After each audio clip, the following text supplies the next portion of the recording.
그 좁은 문, 좁은 길이라는 제목으로 하나님 말씀 증거합니다. 우리가 읽은 이 본문은 예수님께서 마태복음 5장부터 이어가는 산상수훈의 결론에 해당되는 부분인데, 물론 29절까지가 산상수훈의 결론입니다. 하지만 오늘 우리가 읽은 이 본문만 가지고 주님이 우리에게 요구하는 삶이 뭔가, 어떤 삶을 요구하시는가에 대해서 함께 말씀을 나누고자 합니다. 먼저 오늘 우리가 읽은 본문은 이렇게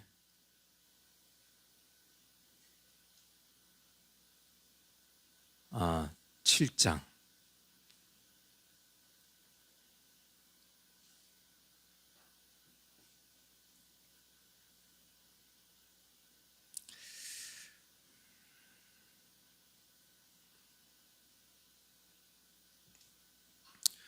먼저 우리가 읽은 본문은 이렇게 시작합니다. 그러므로 무엇이든지 남에게 대접받고자 하는 대로 너희도 남을 대접하라. 이것이 율법이고 선지자니라. 산상수훈 앞부분을 다 언급하려면 시간이 터무니없고, 그래서 이 모든 앞부분에 있는 내용의 결론이 이거라는 거예요. 무엇이든지 남에게 대접받고자 하는 대로 너희도 남을 대접하라. 이 말씀을 우리는 황금률이라고 부르는데 아주 귀하고 귀한 규율이다 라는 뜻을 가지고 있죠. 남에게 대접받고자 하는 대로 남을 대접하라. 뭔가 특별한 산상수훈의 그 결론치고는 뭔가 특별한 내용이 아닌 것처럼 그렇게 느낄 수 있습니다. 왜냐하면 이런 종류의 가르침은 굳이 기독교 아니라 할지라도 다른 모든 곳에서 이런 가르침을 볼 수 있거든요. 특히 유대교 같은 경우, 유대교에도 이 황금률이라고 하는 게 있어요.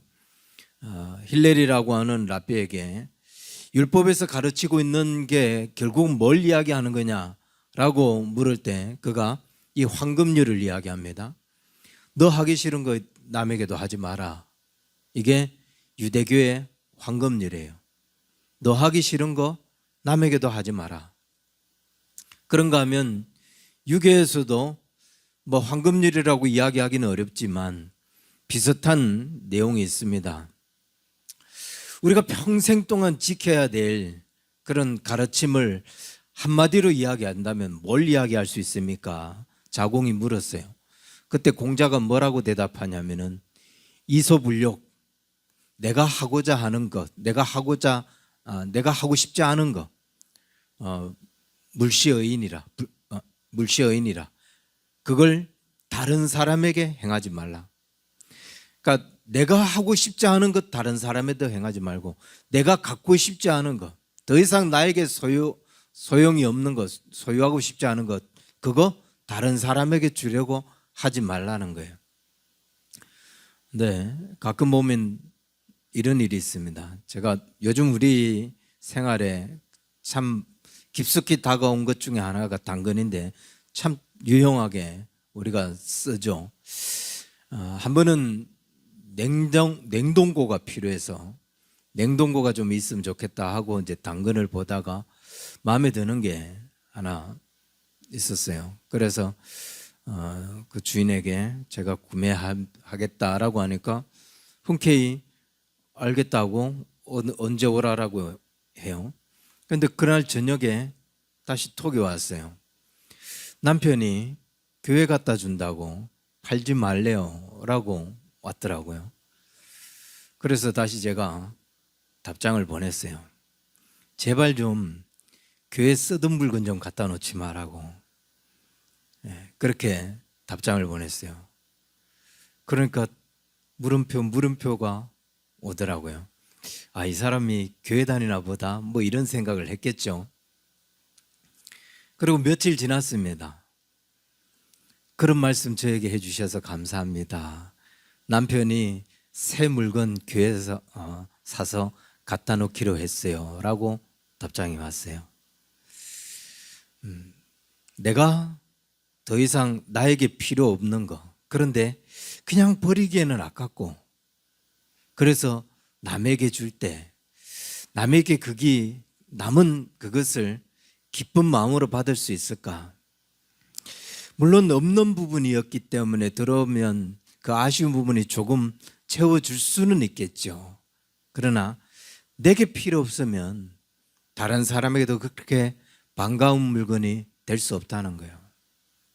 특히 하나님의 교회에 쓰던 중고, 교회 이게 없다고 교회 갖다 놓고 자기 집에 있어도 그게 조금만 있으면 고물이 될 텐데 교회 오면 그게 만년 쓰일 것처럼 하나님 앞에 헌물하는 건데, 그래서 내가 하기 싫은 것 남에게도 하지 마라. 내게 소용이 없다고 여겨지는 것 그거 남에게도 행하지 마라. 뭐 불교나 이슬람교 뭐 다 이런 종류의 가르침들이 다 있습니다. 네. 한 가지 기독교와 차이가 있다면 지금 주님의 가르침하고 이런 교훈들하고 차이가 있다면은 다른 종교들 유대교나 유기교 뭐 이런 불교에서 이야기하는 이런 것들은 다 부정적인 측면, 소극적인 측면을 이야기하고 있어요. 너 하기 싫은 거 남에게 하지 말라는 거예요. 내가 하기 싫은 거 그거 남에게 하지 말라는 거예요. 내 안에 어떤 부정적인 것, 내가 부정적으로 여기는 것. 그런데 기독교는 긍정적인 측면이죠. 내가 어떻게 대접받고 싶은 것, 내가 내게 어떻게 해줬으면 좋겠다라고 싶은 것, 이런 부분 내가 먼저 남에게 해라. 내가 이런 대접을 받고 싶어. 그럼 네가 이렇게 남을 먼저 그렇게 대접을 하라 라는 겁니다. 당신이 나에게 잘해주면 나도 당신에게 잘해주겠다. 그러나 당신이 나에게 못해주면 나도 당신한테 못해주겠다. 이거는 다른 종교들의 가르침이에요. 소극적인 거죠. 당신이 나에게 잘해주면 나도 잘해주지만 당신이 나에게 못했다 할지라도 나는 우리 앞으로의 관계를 위해서 나는 당신에게 잘 대하겠다. 나는 당신에게 잘해주겠다. 이게 기독교식 마인드라는 거예요. 네가 나한테 잘했으니까 나도 너한테 이렇게 하겠다. 이건 네가 나한테 이렇게 했으니까 나도 너한테 이렇게 하겠다. 이건 기독교식 마인드가 아니라는 거죠. 너가 나한테 이렇게 했지만 그러나 그럼에도 불구하고 나는 너에게 이렇게 하겠다. 이게 기독교식 마인드라는 거예요. 주님이 이렇게 이야기합니다. 그러면서 이것이 율법이고 선지자다. 구약의 모든 율법, 구약의 모든 선지자의 가르침이 이렇게 정의될 수 있다라는 거예요. 이게 구약의 이야기라는 거죠. 그리고 이 말씀은 예수님의 또 다른 말씀, 마태복음 22장 34절부터 40절에 보면은 그 이야기와 또 맥락을 같이 하는데, 마태복음 22장에 보면은 한 율법사가 와서 예수님께 이런 질문을 해요. 선생님, 율법 중에서 어느 게 제일 큽니까? 라고 묻습니다. 율법, 이게 문서화된 것만 해도 613가지가 있는데 그 외에도 수많은 율법 조항들이 존재하고 있는데, 근데 이 모든 율법 중에 뭐가 제일 크냐? 아니, 이 모든 율법을 다 종합하면 뭐라고 이야기할 수 있느냐라는 식의 질문이에요. 그때 예수님이 이렇게 대답하죠. 네 마음을 다하고 목숨을 다하고 뜻을 다하여 주 너희 하나님을 사랑하라. 이것이 첫 번째 되는 계명이다.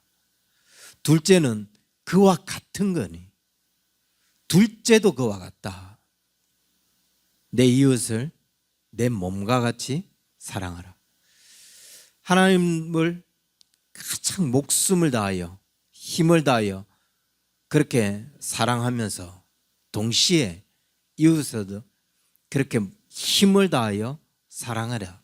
이게 율법이고 온 선지자의 강령이니라. 이게 구약의 모든 율법이고 선지자들의 가르침이라는 거예요. 그러면서 예수님이 이야기했던 산상수훈의 결론도 그렇게 내죠.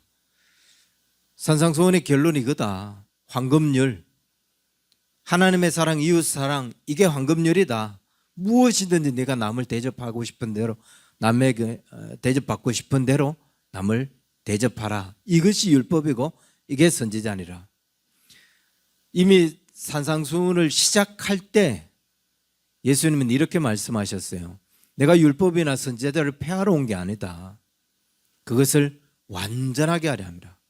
그러면서 마치 산상수훈을 들으면 율법하고 전혀 다른 이야기를 하는 거죠. 너희는 눈에는 눈, 이에는 이로 그렇게 배웠지만 나는 너희에게 이렇게 이야기한다. 사랑하라. 서로 사랑하라. 그런 말씀을 하십니다. 전혀 상반되는 것 같지만 그러나 이게 결론이다 라고 하면서 구약의 가르침이나 예수님의 가르침이 같은 거다. 그 결론은 하나님의 사랑, 이웃 사랑을 이야기하고 있다는 거예요. 그런데 남에게 대접받고 싶은 대로 남을 대접하라. 뭔가 특별하지 않은 것 같은 이 결론으로 결론을 내리는데 이 특별하지 않은 것 같지만 이걸 우리가 실천하는 데는 왜 그렇게 힘이 드는지, 우리가 이 말씀을 잘 실천하지를 못해요. 왜냐하면 여기에는 뭔가 계속 요구되는 게 있거든요. 뭐가 요구되느냐? 선택이라는 게 요구돼요. 무엇이든지 남에게 대접받고자 하는 대로 남을 대접하라. 여기는 어떤 선택을 해야 되죠? 만약 예수님께서 이 말씀을 하시기 전에 그 남이라고 하는 사람, 이 사람에 대한 이 사람이 나에게 했던 선제적인 행동에 대해서 이야기했다면 우리가 이 말씀에 순종하기가 참 쉬웠을 거예요. 가령 그 사람이 너한테 악하게 했고 너를 괴롭혔고 지도 하기 싫은 것을 나에게 행하라고 이야기하면서 그렇게 했다. 그런데 너는 그래도 그 사람 좋게 대접해야 되지 않겠느냐? 이렇게 선제적으로 이야기했다면 그래, 주님의 가르침은 이런 거구나. 저 사람이 나한테 그렇게 악하게 하고 그렇게 나쁘게 했지만 그래도 나는 저에게 좋게 대접해야 되는 게 이게 주님의 가르침구나. 이런 선제적인 전제를 달았다면 순종하는 게 오히려 쉬웠어요. 근데 그 사람이 나에게 악하게 행동했으면 너는 그에게 선대할 필요 없다. 이렇게 이야기하든지, 아니면 그가 너한테 악하게 대접했다 할지라도 너는 그에게 좋게 대접해라. 뭐 이런 전제가 있으면은 우리가 참 어떤 선택을 하는데 부담이 없는데 이런 내용들이 전혀 없이 남에게 대접받고자 하는 대로 남을 대접해라 라고 말씀하고 있습니다. 여기 왜 어려운 선택을 해야 되느냐? 내가 이 사람에게 악하게 대할지 이 사람에게 선하게 대할지를 결정을 지어야 되거든요. 선택을 해야 되거든요. 나는 저 사람에게 그냥 악하게 할 거야. 아니, 나는 저 사람에게 그럼에도 불구하고 선하게 할 거야 라는 결정을 해야 되는데, 자, 그런데 그래, 네가 나한테 못했으니까 나도 너한테 못해. 이건 쉬운 선택이죠. 이건 쉬워요. 그냥 내 감정이 시키는 반응대로 하면 돼요. 근데 네가 나한테 악하게 했음에도 불구하고 나는 너를 선하게 할 거야. 선하게 대접할 거야. 이건 굉장히 어려운 선택이에요. 여기는 자존심도 내려놔야 되고요. 내가 받은 그동안의 상처도 내려놔야 되고요. 내 끌어오르는 이 감정까지도 내려놔야 되고, 그 사람 얼굴만 보면 그때 당했던 그 일들이 막 떠오르는데 이거를 다 지워가면서 그래도 나는 너를 선하게 대접할 거야. 이거 얼마나 어려운지 몰라요. 트라우마라는 게 있죠. 이게 한두 번 쌓여서는 트라우마가 생기지 않아요. 한두 번 뭐 실망하고 한두 번 그 사람에게 뭐 당하고 이거는 절대로 트라우마가 생기지 않아요. 모든 일에 기대감이 사라져 버려요.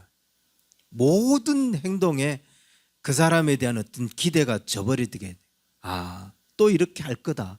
또 이렇게 행동할 거다. 이게 그냥 머릿속에 온 몸속에 선제적인 결론이 나버려요. 그게 트라우마예요. 저 사람은 이렇게 할 거야. 그렇게 행동 안 하는데 어쩐 일이지? 이게 아니에요. 어쩌다가 저럴 수 있겠지만 반드시 돌아올 때 다시 이렇게 할 거야. 그게 트라우마예요. 지금까지 그렇게 했고 그런 모습만 봤고 그렇게 살아왔기 때문에 그냥 그렇게 결론이 나요. 그런데 그럼에도 불구하고 좋게 대접한다. 이건 굉장히 어려운 선택이죠. 굉장히 어려운 짐을 지는 거예요.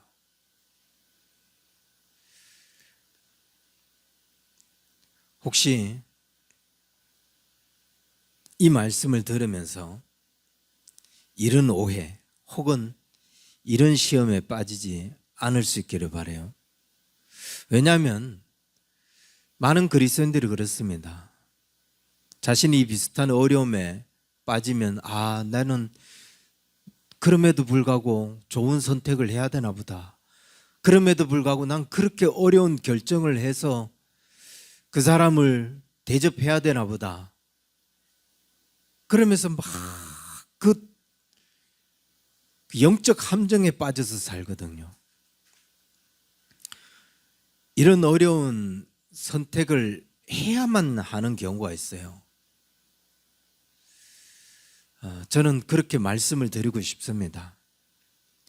그 사람과 끊을 수 없는 관계, 그 사람과 지속적으로 관계를 유지해야만 되는 그런 상황이라면 이 어려운 선택을 해야 돼요.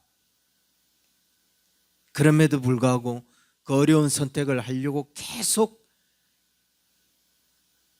왜? 주님은 우리에게 이렇게 말씀하셨잖아요. 70번씩 7번씩 70번이라도 70번씩 7번이라도 감당하라.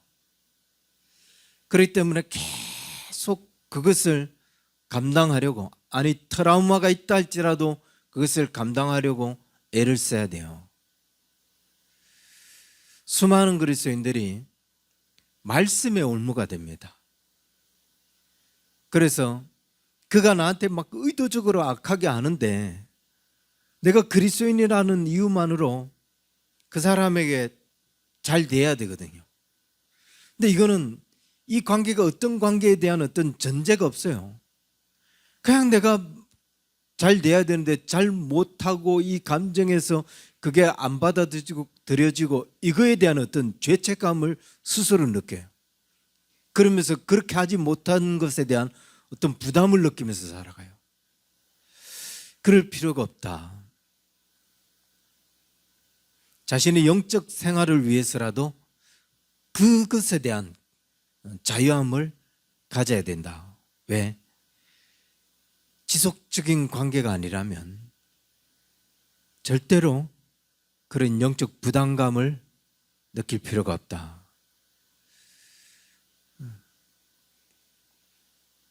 주님은 이단자들, 사이비들 계속 설득하고 계속 변화시키고 그렇게 말씀하지 않아요.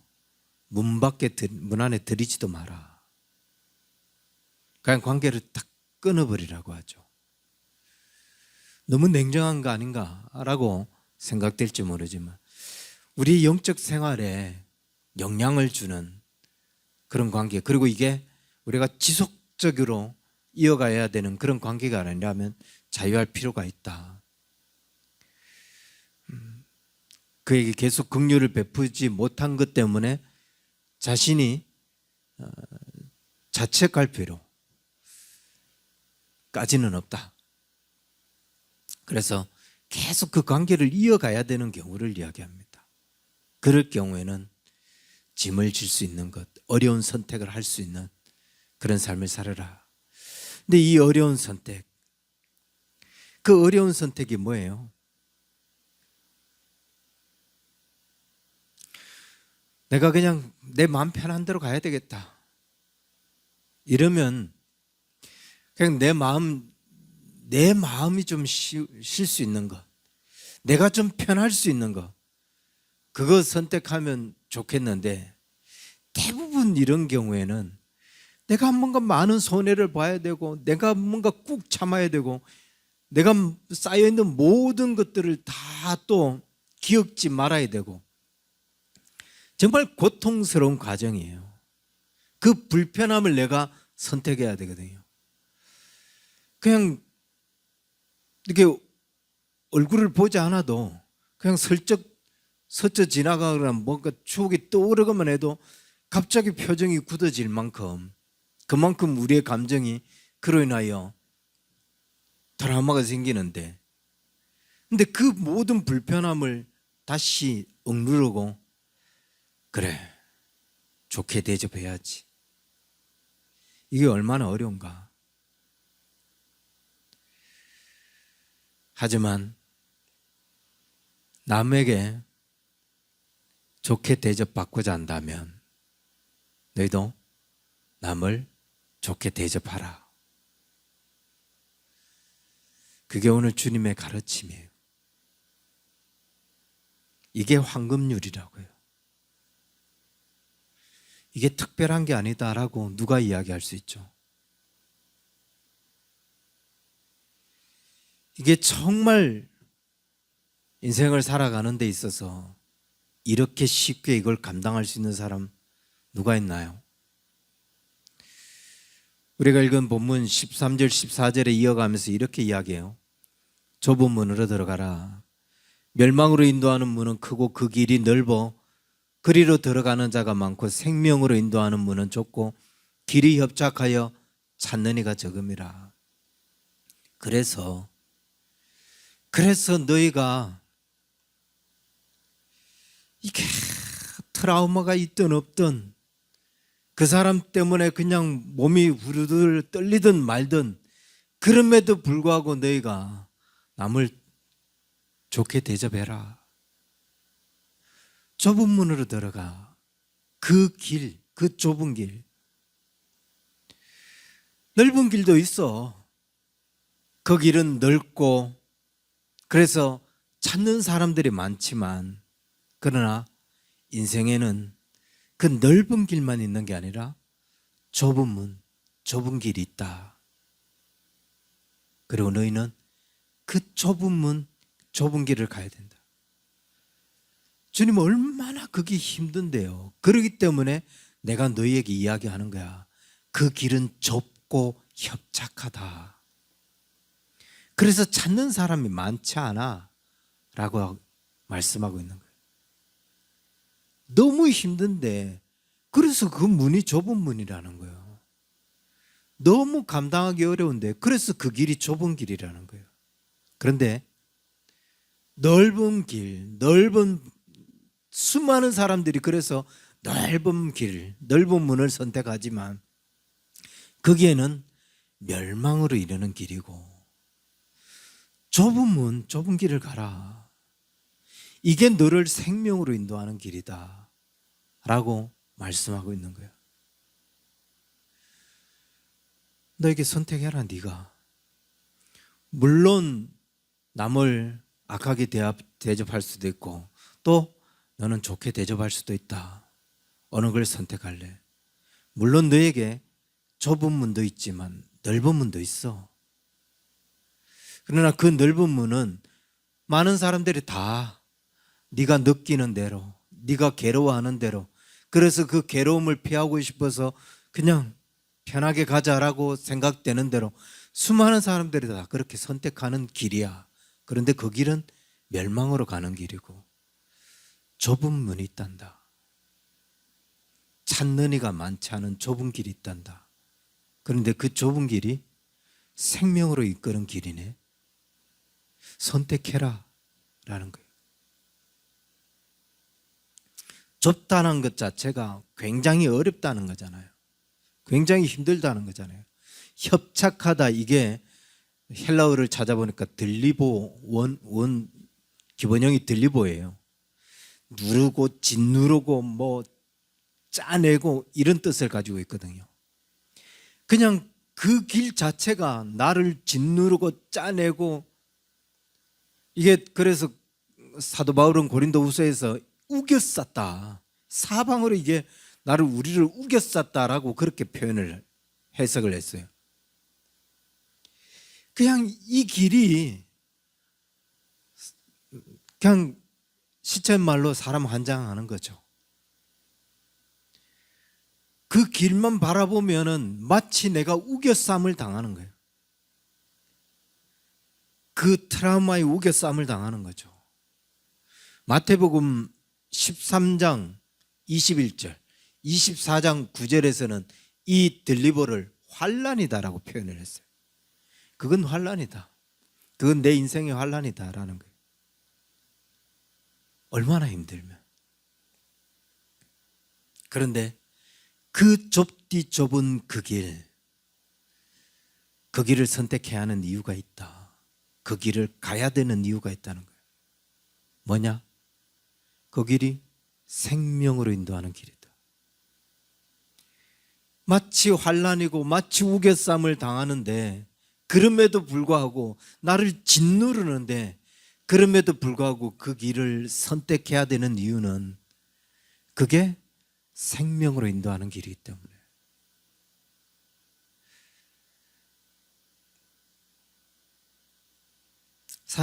사람들이 가는 사람들이 적은 이유가 있는 거죠.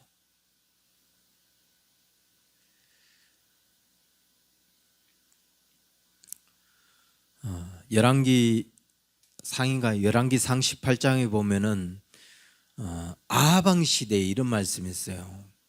하나님께서 엘리야에게, 야, 무슨 말이냐, 바알에게 무릎 꿇지 않는 7,000명이 아직도 있다. 여러분, 이 7,000명이 있다, 이게 무슨 의미예요? 그 봐라, 너만 그런 줄 아나? 너 말고도 그 좁은 문을 걸어가는 사람들이 얼마나 많은지 보라, 이런 의미일까요? 아니에요. 그 수많은 사람들 중에 7,000명 남아있다는 것은 많은 사람들이 다 포기하고, 많은 사람들이 다 어려워하고, 그리고 중단했지. 다 바알에게 무릎 꿇고 쉽게 살아가지. 근데 봐라, 아직도 있어. 좁은 길을 거는 사람이 아직도 있어 라는 뜻이에요. 니만 좁은 문 걸어가냐? 너만 그 좁은 길을 가느냐? 아직도 있어. 이 시대에 아직도 그 좁은 길을 가는 사람들이 있다라는 의미예요. 그 외로운 길, 그 협착의 길, 그 환난의 길을 아직도 가는 사람들이 있다. 너만 그러는 게 아니다 라는 거죠. 그래서 우리가 힘들지만 이 길을 선택해라. 오죽했으면 환난이라고 이야기했지만, 그럼에도 불구하고 그 길을 선택해라. 그게 우리에게 생명으로 인도하는 길이다.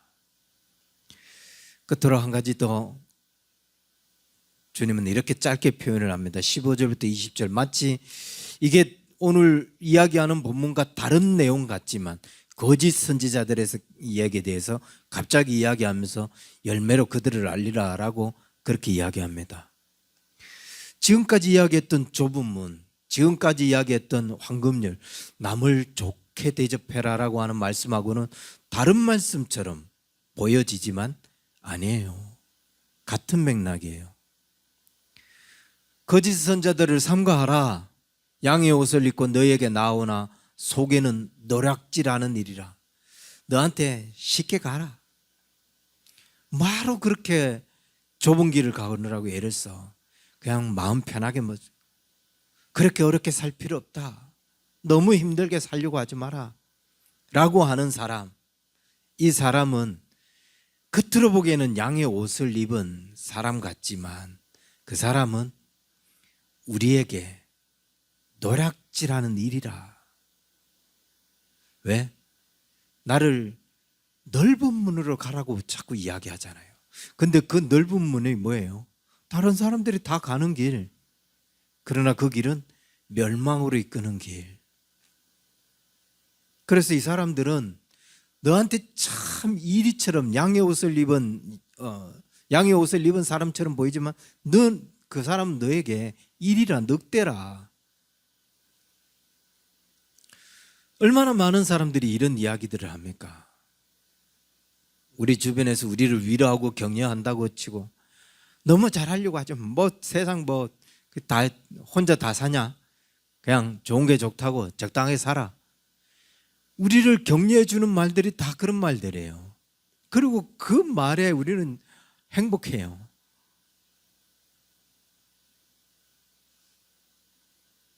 근데 이게 우리를 무너뜨리는 함정이라는 것을 기억해야 된다는 거죠. 세상 사람들의 삶의 원리를 보세요. 누구 하나 책임지려고 하는 사람 없어요. 누구 하나 스스로 짐지려고 하는 사람 없다고요. 그냥 좋고 편하게 살려고 하지 스스로 어려운 길을 선택하고 스스로 손해보는 길을 긋고 그런 사람 없어요. 내 편하고 내게 유익이 되면 그만이죠. 그렇게 살아가는 사람들, 자신의 삶의 방식을 우리에게 요구하는 거예요. 너 편한 대로 살아. 왜 그래? 네 쉽게 살아야지. 왜 네가 그렇게 고생을 해? 왜 짐을 져? 그들의 방식을 우리에게 요구하는 거죠. 거짓 선자들의 가르침에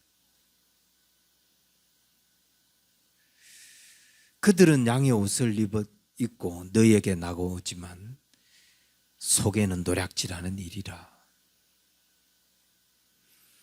그들의 가르침이 우리 길을 즐겁게 할 수 있어요. 마치 우리의 마음을 읽어주는 것처럼 확 편안해 줄 수는 있어요. 그러나 그 가르침은 우리가 귀담아 들을 가르침이 아니라는 거예요. 그래서 이렇게 이야기하죠. 16절. 그들을 열매로 알지니. 이 사람들 어떻게 안다고요? 열매로 알지니.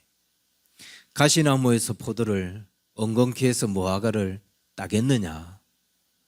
좋은 나무에서 아름다운 열매가 맺고 나쁜 나무에서는 나쁜 열매가 맺느니라. 좋은 나무에서 나쁜 열매가 맺힐 수 없고 나쁜 나무에서 좋은 열매가 맺힐 수 없느니라. 그러나 아름다운 열매를 맺지 못하는 나무는 붙찍어 불에 태우리라. 내가 좋은 나무냐 나쁜 나무냐를 말하지 않고 아름다운 열매를 맺지 못하는 것은 찍어 불에 태우느니라 라는 거예요. 내가 좋은 나무였는데 누구의 말을 귀담아 듣느냐에 따라서 내가 주님이 항상 너 좁은 길 가, 좁은 문 걸어가. 그러면 좋은 열매가 맺히는데 너무 나를 위로해 주는 세상 사람들의 말을 듣다가 그래 이게 좋구나. 그런데 나에게 맺히는 열매를 보니까 분명히 좋은 나무였는데 나쁜 열매가 맺히네요. 그럼 자기가 착각하고 있는 거예요. 자기가 좋은 나무였다고 착각하는 거죠. 나쁜 열매를 아름다운 열매를 맺지 않은 나무는 다 찍어버리라. 열매로 그들을 알리라 라고 했어요. 열매로 그들을 알리라.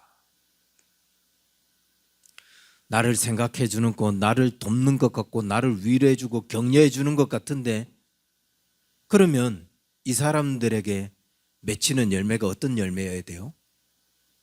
그렇게 편하고 좋은 길을, 쉬운 길을 선택하는 사람들의 삶에 무슨 열매가 맺혀야 되죠?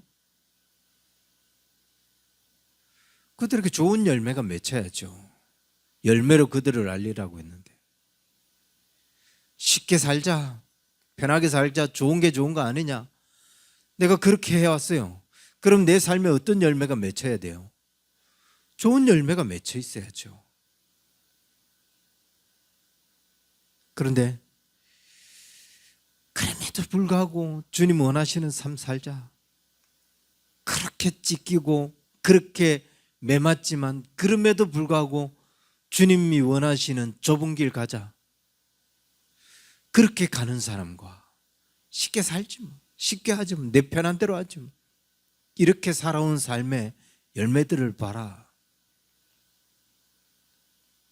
열매로 그들을 알리라라고. 그래서 사실 우리가 제일 조심해야 될 것은 불신자들이 아니에요. 겉으로는 경건한 척하면서, 겉으로는 순한 양인 것처럼 하면서 우리에게 다가와서 더 편한 대로 해,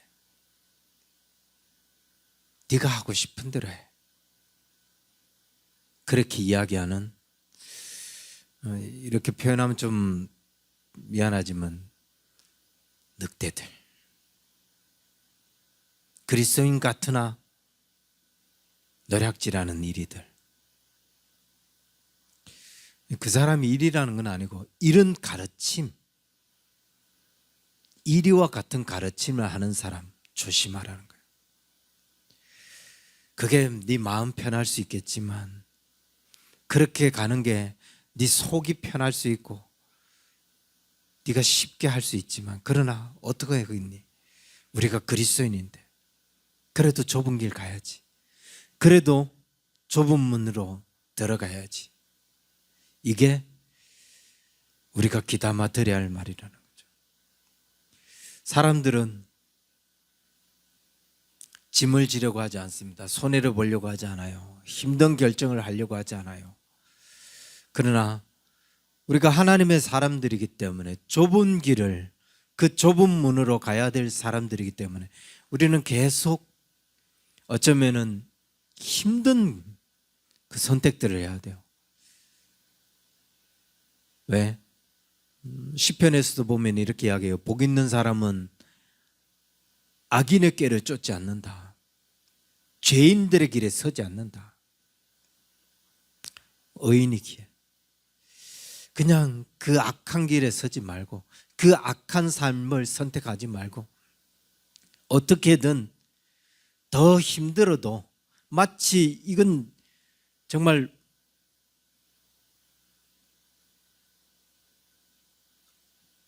더 거친 표현, 내가 짓눌리는 게 아니라 그보다 더 거친 삶을 경험한다 할지라도, 그래도 우리가 가야 할 길이 그 길이다, 그래도 우리가 살아야 될 삶의 선택, 우리가 걸어가야 될 문은 그 좁은 문이고 그 좁은 길이라, 그 길을 걸어가고 그 길을 선택하고 또 그 길로 말미암아 좋은 열매를 맺을 수 있는 우리 언약의 성도들 될 수 있기를 주의 이름으로 간절히 축원합니다. 기도하겠습니다. 하나님 아버지, 우리가 가는 이 길을 주님께서 아시니, 주님이 그 길 속에서 우리를 단련하시고 그 길 속에서 우리를 이끄시고 또 훈련하여 주셔서 나중에는 하나님, 우리가 정금같이 주님 앞에 나아갈 수 있는 그런 하나님의 사람 될 수 있도록 하나님 우리를 축복하여 주옵소서. 우리의 마음이 자꾸만 많은 사람들이 선택하는 그 길, 많은 사람들이 보는 그 길을 우리의 몸과 마음이, 우리의 눈이 바라보게 됩니다. 하나님, 이런 가르침들 속에 우리가 현혹되지 않게 하여 주시고, 좀 더 힘들더라도, 좀 더 고생스럽더라도 하나님, 우리가 가야 할 길이 그 좁은 문, 그 좁은 길임을 알고 그 길을 걷는 우리가 되게 하여 주옵소서. 왜냐하면 그곳에 생명이 있기 때문입니다. 그곳에 주님이 원하심이 있고 그곳에 하나님의 가르침, 하나님의 사랑이 있기 때문입니다. 아니, 그것이 내 삶이고 내 인생이기 때문입니다. 그 길을 걸어가고 그 길을 선택하고 그 길 속에서 항상 우리 자신들이 주 앞에 발견될 수 있는 그런 우리 언약의 성도들 다 될 수 있도록 축복하여 주옵소서. 이제는 우리 주 예수 그리스도의 은혜와 하나님 아버지 크신 사랑과 성령님의 인도하심이 좁은 문, 좁은 길로 가기를 원하는 우리 언약의 성도들 저들의 모든 삶 위에 이제로부터 영원토록 항상 함께 있을지어다. 아멘.